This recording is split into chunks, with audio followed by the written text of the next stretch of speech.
tell me about that 9-3 season last year. It was a pretty fun season. We had kind of a small senior class, but they were great leaders for us. Returning, we have 7 out of our 11 on offense and 9 out of 11 on defense. So, just having that experience back, we're hoping we can kind of take another step forward. And one of your best receivers is now your quarterback. Tell me about that. Yep, Parker Toon. He had a great individual season as a receiver last year, and he's played quarterback his whole life since he was in Mighty Mites. So he's kind of been preparing for this role, and we're really excited to have him back along with all those guys around him. Can you tell me about some of those familiar faces that we will be seeing? It all starts with the guys up front. It's pretty awesome to have some experience there, and some guys that didn't even start but played significant time. Matt Bushong is our leader up front. He was a unanimous first-team offensive lineman last year in our conference, along with Preston Smothers, Hayden Oziah. They were both all-conference on the defensive line. Then we got Tucker Thomas, Lucas Carl, Brian Thompson. I'm sure I'm forgetting a couple, but yeah, it's pretty awesome to have a plethora of linemen that have that experience on the varsity level. I can imagine that loss to Fairgrove probably left a little sour taste in their mouth. Mm-hmm. How much are they looking back at that game and the season as a whole heading into this season?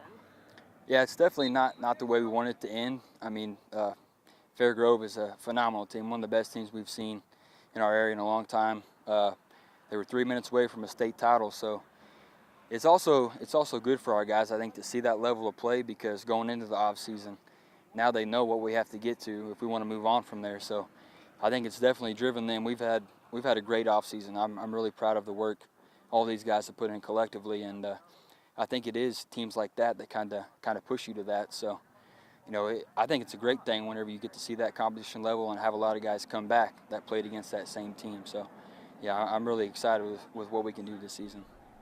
As you guys are getting together after Dead Week, what are some things that you're really honing in on? I think it's just the little things.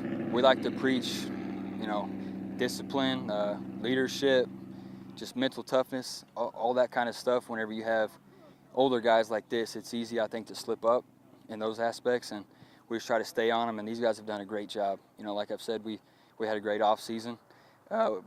We pushed some things this summer as far as like team camps. Went to a couple bigger camps and did a great job with that. So yeah, I just gotta say I'm really proud of these guys, and I'm excited with what we can do this year. Those team camps, were you going up against teams or scrimmaging at least against like Fairgroves? We were trying to. It wasn't specifically teams that we're going to see this year, but we went to like Missouri Western State up in St. Joseph, played some Class 4, Class 5 schools. Also went to SBU camp, saw some Class 4, Class 5 schools. Just trying to see the speed and physicality, the size that you're going to see at the Class 2 level if you want to go past districts. So just trying to prepare these guys as best as we can. What were their reactions when they were seeing those kind of guys? I think there was more excitement out of everything. These guys, I feel like they really want to push the limits, push the boundaries, because they are hungry to do something special this year, and I think that's pretty awesome to see from these guys that most teams might be a little bit timid, a little bit scared, and really we didn't see that from these guys. So I think that just speaks to their character and how they were raised. They're ready to fight. They're ready to go. And it's year 3 for you as head coach? Year 3 as head coach, yes. Okay. Yeah. I remember last year we were talking about it, and you kind of finally just got year 1 out of the way. Now that you really know like the lay of the land, how comfortable are you feeling as head coach?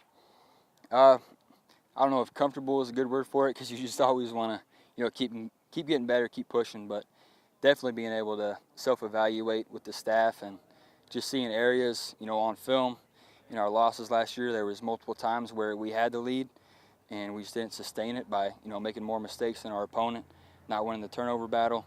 Just little stuff like that you kind of talk about more in the off season and kind of emphasize on more, along with doing different stuff in the weight room to get these guys stronger. And yeah, I mean, just self-reflection all around, I think, is the biggest thing you learn as a coach.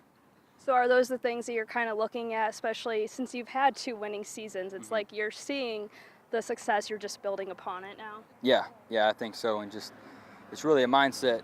Usually a lot of times you can say the more mentally tough teams win, so that's really something we've been harping on a lot is mental toughness and physicality, being able to get through that adversity in those situations like we talked about in those losses, and these guys are doing a great job with it so far.